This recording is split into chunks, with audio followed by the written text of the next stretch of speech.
Hi everybody. Answer this question. You have just 2 minutes time to answer this question. You need to use basic fundamentals of synthesizable Verilog constructs. The question on Verilog hardware description language and what is the synthesis outcome. You have just 2 minutes time. Now RTL is shown here. Inputs are A underscore in clock.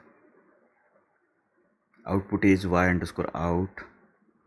Always procedural block is used, and this is non-blocking assignment. Now the question is, what is logic input by this RTL? You have just 2 minutes time to answer this question.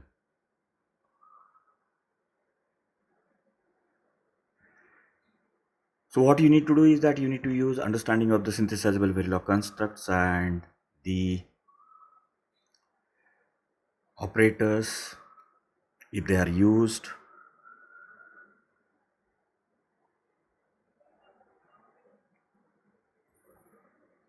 So always procedural block, sensitivity list,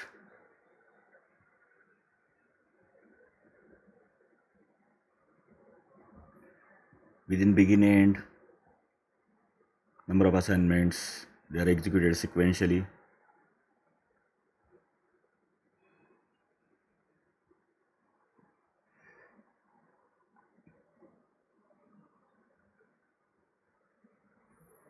So this always procedural block is invoked whenever there are changes on one of the inputs which are specified in the sensitivity list, and then within begin and end the assignments will be executed sequentially.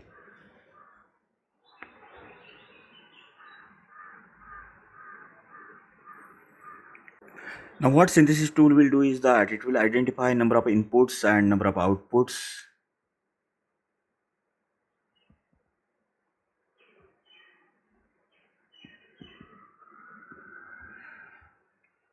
As Y underscore out is assigned within this always procedural block, it is declared as a raised type. Now functionality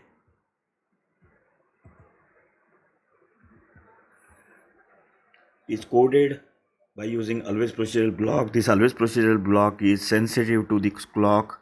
That means what happens is that tool will identify like this: whether there is low to high transition, this always block is executed. High to low transition, always block is executed. So whether this clock is low to high transition or high to low transition, always this procedural block is executed. So clock is a don't care effectively.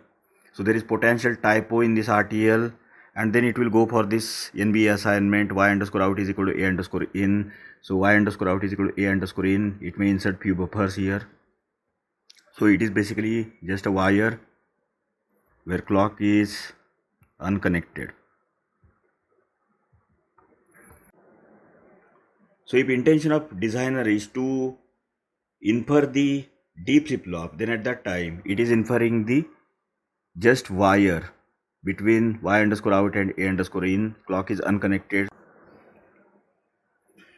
So the intention was to infer the D flip-flop, but due to potential typo in the RTL, we got a wire. So the correct RTL is shown here.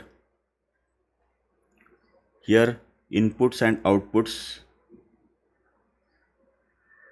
A underscore in is input, clock is input, Y underscore out is output.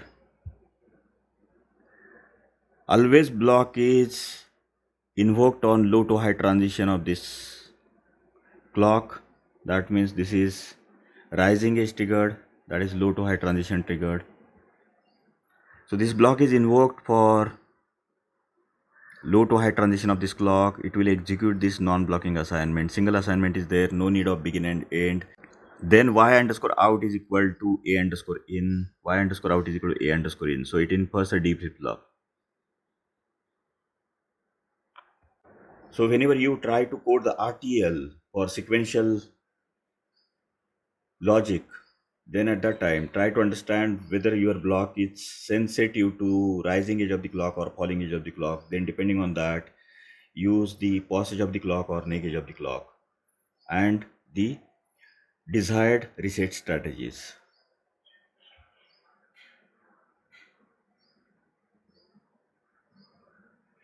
So your RTL should not have unconnected nets, and there should not be any potential issues in the RTL. Use non-blocking assignments whenever you code the RTL for sequential design.